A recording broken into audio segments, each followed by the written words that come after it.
Bonjour à tous, bienvenue sur la chaîne de Maison Tech. Aujourd'hui, on se retrouve pour tester l'aspirateur Dash Koenig. Ce dernier est à 80 €. Ça m'a semblé raisonnable, j'ai donc sauté le pas. Si vous souhaitez vous le procurer, vous pouvez trouver son lien dans la description. J'espère que vous êtes prêts, on y va.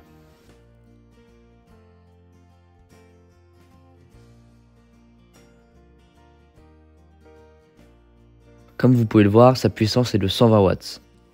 On a le manche, le corps, le socle de charge, un suceur court, la tête et un suceur long. On a aussi des vis pour visser le socle et la notice.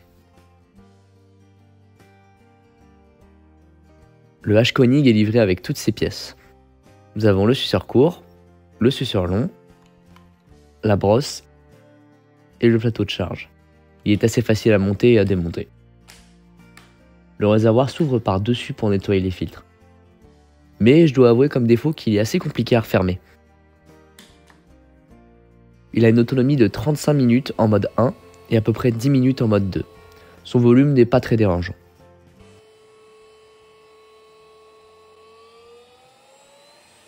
Son support de charge peut se mettre comme ça au mur pour charger. Je ne compte pas trouver mon mur, mais vous avez l'idée. Son temps de charge complet est de 4 heures. Les accessoires peuvent se mettre là, et pour le retirer de la charge, vous pouvez appuyer sur ce bouton.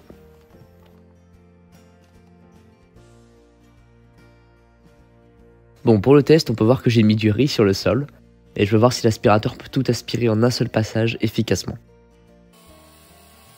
Bon, en puissance 1, ça semble bien marcher. On peut voir que l'aspirateur est très maniable, et il ne reste plus rien. Je valide donc ce test. Pour le second test, je mets du riz dans les plaintes, voir si l'aspirateur pourra tout prendre. Et là, même en puissance 2, il reste un peu de riz malheureusement. Un petit coup de suceur long ne laisse par contre plus aucun grain sur les plaintes. Je ne valide donc pas ce test. Et pour le dernier test, je vais mettre du riz sur un meuble, voir comment l'aspirateur en mode aspirateur à main avec un suceur long fonctionne. On voit ici ce que ça donne en puissance 1, et là en puissance 2.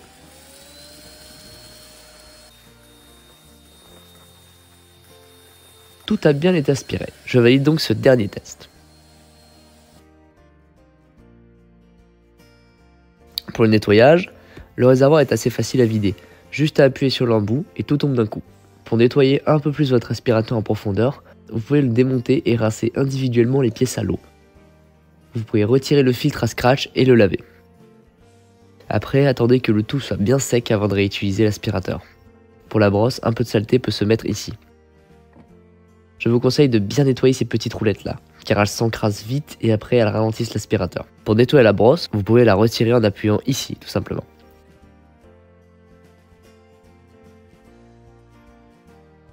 Pour donner mon avis sur cet aspirateur, je trouve qu'il pourrait être plus puissant et son test sur les plaintes n'a pas été extrêmement concluant.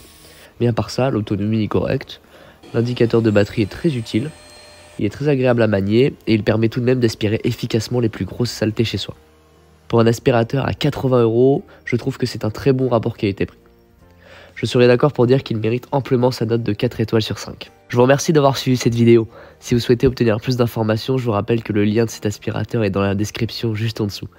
N'hésitez pas à liker cette vidéo si elle vous a plu et à vous abonner pour être tenu au courant de nos prochains comparatifs. On se retrouve très bientôt pour une nouvelle vidéo. C'était Maison Tech. À très vite.